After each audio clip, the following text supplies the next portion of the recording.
I want to talk a little bit about, can you guys hear me? Okay, sorry about that.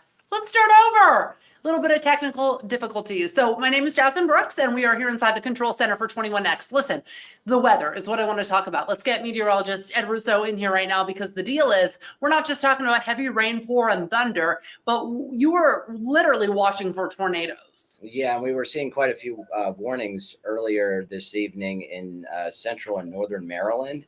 A lot of those storms are continuing to lift up into Pennsylvania, producing primarily a heavy rain threat. So the storms themselves aren't rotating as much, which is good. But we still have that tornado watch, which is running now for Lancaster and York counties until midnight tonight. The tornado watch for Adams County has actually just recently been lifted. But my biggest concern now with this is primarily going to be the heavy rain. Flash flooding potential. We could see some areas still get some gusty winds. The tornado threat isn't zero, but I'm not concerned as I was about it, say, a few hours ago, which is good news. But we've still got the flooding threat. We've had a lot of rain. This is one of the wettest Mays on record. The ground's saturated. So whatever rain is falling out there right now, which is heavy, I can hear it.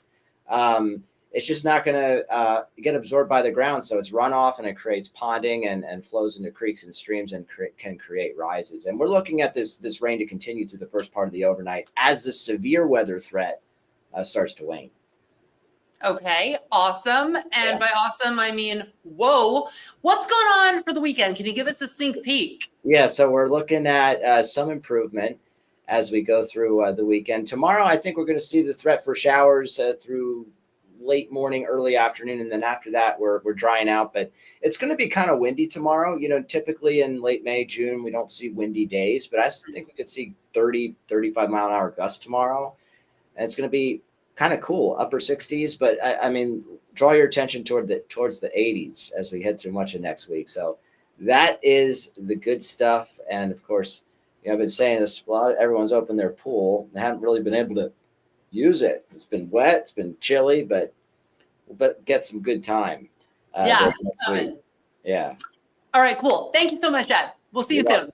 Okay. A couple news stories to get to, you guys. And the first thing is a 30-year relationship between two EMS companies kind of coming to an end here. So especially if you live in that area, it's a little bit of restructuring, if you will. I'm going to take you now to the Yellow Breeches EMS. That system has been in South Middleton Township for 30 years. But the contract with the township is going to be terminated. It was actually just voted on last night, and it was a 5-0 decision. This is what they wanted, right? And that would be in favor of allowing South Middleton to end that contract. The township is going to switch their EMS provider to Cumberland Goodwill EMS, and that is actually over in Carlisle. So a little bit of moving around there. Well, let's go to Newville, because the former manager is in some hot water tonight, and he has been, and we've been following this story, but we have some new developments on all of this. He has pled guilty now to charges surrounding the covering up of the borough's mishandled funds. We're talking a lot of money here, and because of this, Fred Potzer not only made a guilty plea, okay, but also he had to give up his pension, we're learning. So he gave up his pension, and that is part of the sentence. We've been covering this extensively, and you can read the whole entire case at cbs21.com.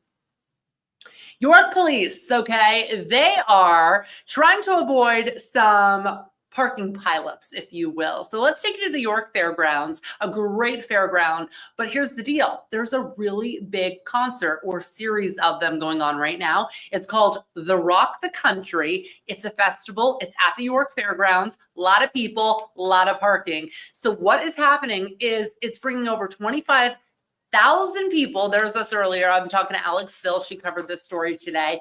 And residents, people who live, okay, in the city, they need a pass. They need a permit. They have to go to City Hall. They got to get a green slip. It proves that they live there, that they're a residence.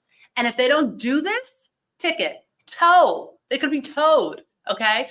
And so obviously they're not happy, because some people are like, well, I didn't know about this, and now I have a ticket. And police say you can get up to a $280 ticket, or I'm sorry, it could cost you $280 to get your car back if it gets towed. But tickets, we talked to one guy today, he said it was $70.